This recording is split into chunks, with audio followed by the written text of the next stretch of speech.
بسم الله الرحمن الرحيم. أحلى وأجمل درس تغير القيم المكانية للعدد. يعني إيه يا ميس؟ يعني لما بضرب العدد بيزيد، لكن لما بقسم العدد بيقل. طب تعالوا مع بعض نحل تدريب ونشوف إيه الموضوع، وركزوا معايا على الدرس بتاعنا. إحنا هنحل على طول ونشوف إيه الموضوع ونحله. حلو يا حلو نحله.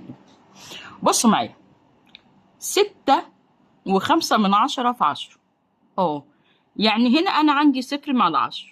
نضرب نطلع بره، نقسم ندخل جوه، نضرب نطلع بره، نقسم ندخل جوه. يعني لما بنضرب العلامة تطلع على بره على طول، لما نيجي نقسم العلامة بتدخل فين يا جميل؟ لجوه. ادي العلامة هتمشي مرة واحدة بالصفر، يبقى 6.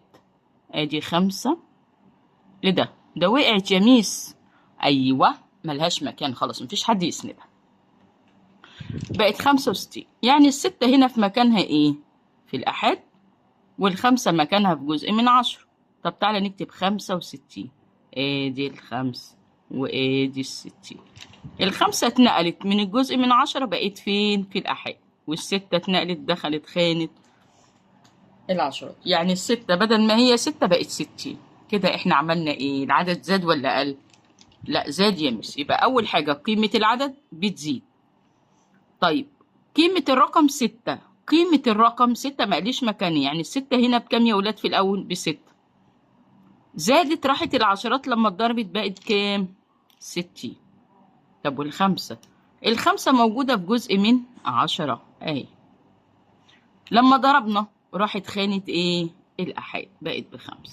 تاني يا جميل، يلا تاني. طب يا مس، عندي العلامة بعد رقمين. 35 و24 جزء من 100 أضربها في مين يا جميل؟ في 100. يعني العلامة هتمشي كام؟ صفر صفرين. أدي صفر أدي 2. مشيت مرتين، راحت ورا الأربعة وقعت. لا ما بتقعدش في الضرب، ما بتقعدش. فأنا هكتب العدد زي ما هو، بس العلامة وقعت. تعالى نكتبه. 4 أحاد. حلو يا ميس. والاتنين عشرات. 5 مئات. التلاتة في الألوف. اولا احنا عملنا هنا ضرب، فقيمة العدد هنا مالها؟ بتزيد. نيجي للخمس، كانت موجودة في خانة ايه؟ احاد، يعني ب5. اتنقلت بقت في خانة ايه؟ المئات. بكام؟ ب500. الاربعة كانت في جزء من 100، يعني 4 اجزاء من 100. اتنقلت راحت خانة ايه؟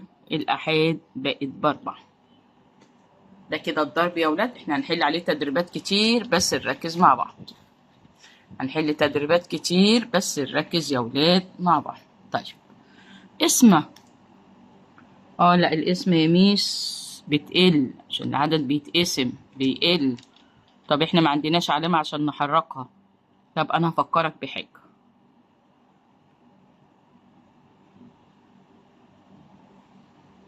فاكر دي اما قلنا نوقع العدد؟ العلامة بعد ايه؟ بعد رقم. هي دي الصورة، دي هي الصورة بتاعتنا بنكتبها كده. طب يا ميس وبعدين؟ خلاص الخمسة بقت في جزء من 10، والأربعة في الآحاد، والتلاتة بقت 10. العدد قل يا ميس. يبقى احنا على طول نعرف ان في القسمة العدد بيقل. طب الخمسة كانت فين؟ اهي في 5 بالآحاد، حط 5. زادت ولا قلت لما راحت للأجزاء بقت حتت؟ لا قلت يا ميس، بقت 5/10 في خانة الجزء من 10. طب والتلاتة يا ميس؟ 3 كانت ب300، قلت راحت خانة ايه؟ العشرة، ب30. تاني يا جميل. ما هي دي ضرب يا ميس، بس عندي كسر. وما دام عندي كسر يبقى يقل. يعني ايه يا ميس؟ يعني الواحد هيضرب ال25، هعملها لك بالصورة العادية بتاعتنا اهي، على 10. يلا يا جميل، وقع ال25 زي ما خدنا في الدرس اللي فات. حط العلامة بعد رقم. يعني الخمسة في خانة الأجزاء من 10 والاتنين في الآحاد. عايز قيمة الرقم 5. الخمسة كانت في الآحاد ب5، ولما قسمناها بقت 5 أجزاء من 10.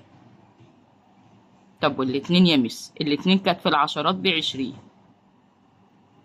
راحت للاتنين في الآحاد، يعني 20 بقت 2. لا، ما هي لازم تقل، ما هي لازم كده تقل. تعالوا نركز مع بعض في الناحية التانية برضو، نحل الصفحة كاملة، ويا ريت نركز أكتر. هو الدرس مش صعب، هو الدرس سهل جدا، وبس كل الحكاية تحريك علامة. يعني في الضرب العلامة بتطلع بره، العلامة بتطلع بره. في القسمة العلامة بتدخل جوه، العلامة بتدخل جوه. طب العدد بيزيد ولا بيقل؟ لا، العدد ماله يا ولاد؟ في الضرب بيزيد، في القسمة بيقل. طيب 57 في 10. طب فين العلامة يا ميس عشان أحركها؟ لا، هنا مفيش علامة.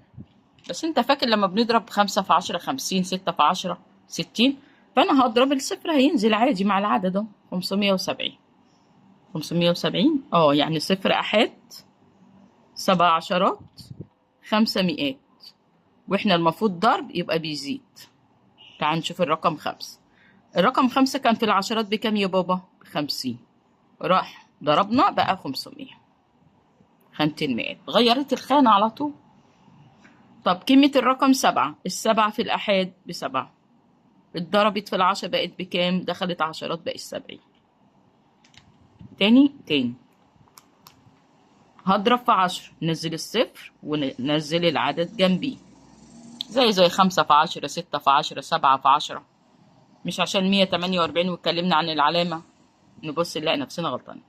يلا نوزع. الصفر آحاد، 8 عشرات، ال4 مئات، ال1 ألوف.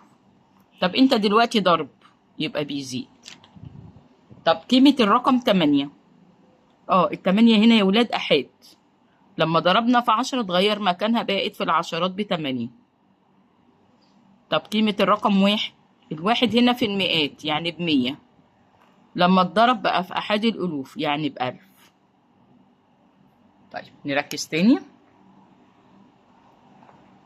ركز تاني يا جميل. 57 على 10، أنا هكتبها لك بسط ومقام زي ما حلينا قبل كده. هي دي الصورة الكسرية دي، هي نفس الصورة العادية بتاعتنا، يعني مش صعبة عليك يا حبيبي. 57 نوقعها، عندك 10 يبقى العلامة نعد رقم ونحطها. السبعة دي جاية بعد العلامة في الأجزاء من 10 أهي، والخمسة في الآحاد. طب أنت قسمت يبقى يقل. نشوف السبعة كانت في الآحاد ب7، ولما اتقسمت بقى السبع أجزاء من 10، يعني 7 من 10.